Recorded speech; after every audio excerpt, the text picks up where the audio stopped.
বিয়ার invitation একটা আছে, তার জন্য রেডি হওয়ার জন্য আমি এখানে কুর্তা সেট একজোড় বার করলাম।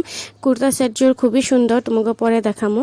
আর বিয়া আমার স্কুলের স্টাফ উজ্জ্বলদার বিয়া। তো দেখতে থাকো উজ্জ্বলদার বিয়াতে আমি কিভাবে রেডি হয়ে যাই। প্রথমে আমি মুখটা ভালো করে ফেস ওয়াশ করলাম, তারপর আমি গোলাপ জল ইউজ করলাম। এই যে টোনারটা মেকআপে খুবই জরুরি। টোনারটা ইউজ করার একটু পরে আমি নেভিয়ার সফট ময়শ্চারাইজার ক্রিমটা ইউজ করলাম, কারণ আমার ড্রাই স্কিন, তার জন্য ময়শ্চারাইজারটা মাস্ট, এটা লাগবে। মেকআপ করতে এসে দেখি আমার মেকআপের প্রোডাক্ট যা যা ছিল এক্সপায়ার হয়ে গেছে। কম্প্যাক্টও এক্সপায়ার হয়ে গেছে, তারপরে ফাউন্ডেশন এক্সপায়ার হয়ে গেছে। এখন কি করি, যা আছে ওইটা দিয়ে মেকআপ করে যেতে লাগবো। মেকআপের প্রোডাক্ট বেশি ইউজ হয় না আমার, তার জন্য মানে এক্সপায়ার হয়ে যায়। যাই হোক, এখানে তারপরে আমি একটু সানস্ক্রিন অ্যাপ্লাই করে নিলাম। সানস্ক্রিনটা কিন্তু অ্যাপ্লাই করা খুবই জরুরি, কারণ সানের থেকে বহুত প্রোটেক্ট করে। তারপরে দেখো আমার যেহেতু সে কম্প্যাক্টটা এক্সপায়ার হয়ে গেছে, এখন কি করি, এটা তো ইউজ করা যাবে না, এত রিস্ক তো নেওয়া যাবে না। তারপরে আমি পন্সের মানে লুজ পাউডার আছিল, এটাই ইউজ করব।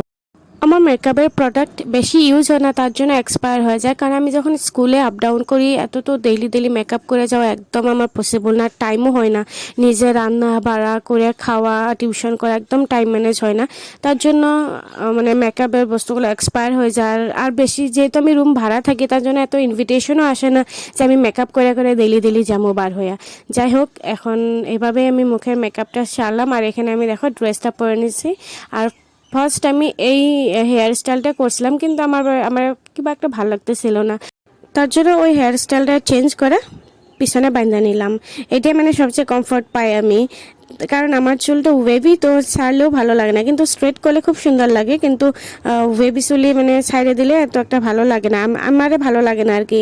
তারপর আমি হালকা করে আইশ্যাডো লাগিয়ে নিলাম। আইশ্যাডোটা খুব কম হালকা করে লাগামো, কারণ আমার মেকআপটা তো ভালো হয় নাই আর বেশি হেভিও হয় নাই, তার জন্য আইশ্যাডোটা হালকা করে লাগাইছি। তারপর আইশ্যাডো প্যালেটের থেকে একটা হোয়াইট চুমকি একটা আইশ্যাডো আসলো, ওইটা দিয়ে আমি হাইলাইট ইউজ করছি হাইলাইটার হিসাবে। তারপর এখান থেকে আইশ্যাডো প্যালেটের থেকে সব ইউজ করছি, অল্প ব্লাশ, অল্প হাইলাইটার। এত ভালো মেকআপও করতে পারি না, তো মেকআপও শিখতে লাগবো, দাঁড়াও লাহে মেকআপ করা শিখতে লাগবো।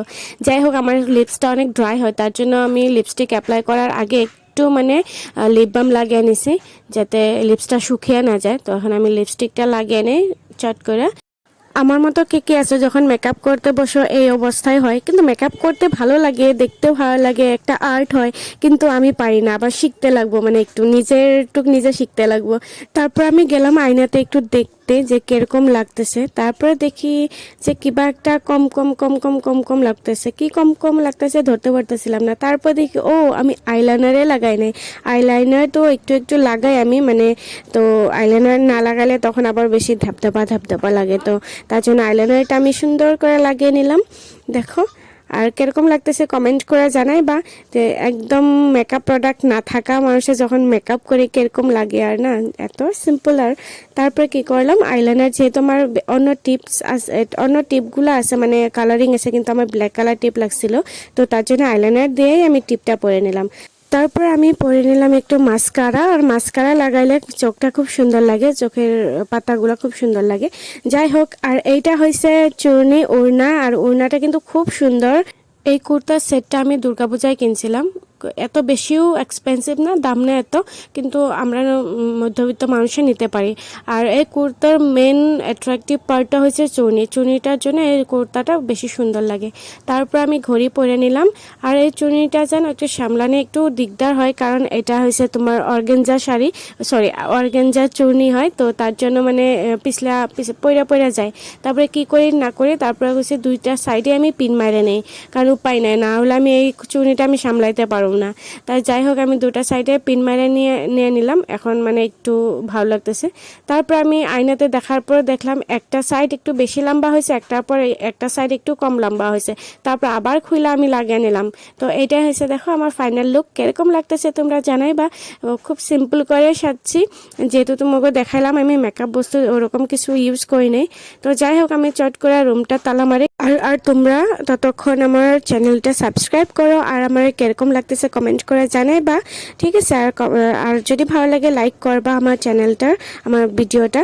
তারপর এই ব্যাগটা দেখছো না, এই ব্যাগটা আমি গিফটে পাওয়া। আমি যখন হোস্টেলে থাকতাম তখন আমার হোস্টেলের দিদি একজনে গিফট করছিল ডিগ্রি করার সময়, অনেক অনেক বছর হইলো। রেডি হয়ে আমি রাস্তায় দাঁড়িয়ে রয়েছি, আরও দুজন আইব তার জন্য। আর তখন ওরা আইসা বললো, তারপরে ই রিক্সা আইসে, এই রিক্সাতে উঠা আমি আইসা বললাম বিয়া বাড়িতে যাইতেছি। আর পাহাড়ের বিয়া বাড়িটা একটু পাহাড়ের উপরে দেখো, আর দেখো সম্মুখে কি সুন্দর করে সাজাইছে। অনেকদিন পর পাহাড়ে উঠতেছে, সো ভালো লাগতেছে। আর আমার লগে আছে আমার ফ্রেন্ড উপাসনা আর চয়নিকা, মার্কস পড়া ও উপাসনা। তো চলো ভিতরে যাই, কি পরিস্থিতি দেখি। দেখো কি সুন্দর মানুষ টানুষ আসছে, ভালো লাগছে।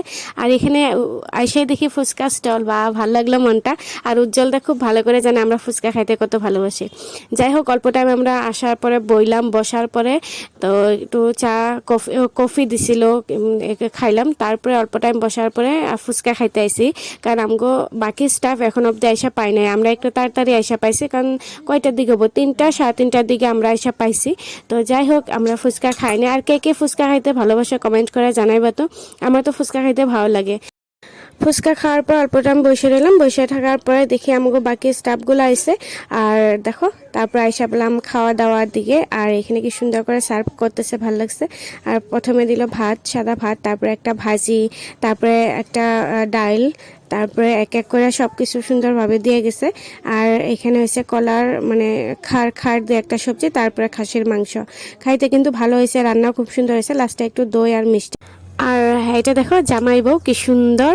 আর তো জামাই বউয়ের সাথে আমরা স্টাফের সাথে ফটো উঠলাম, ভিডিও করলাম সুন্দর করে। তারপরে দেখো একটু একটু না জানো সন্ধ্যা হইতেছিল, তার জন্য ভাবছি আয়সা পড়ি।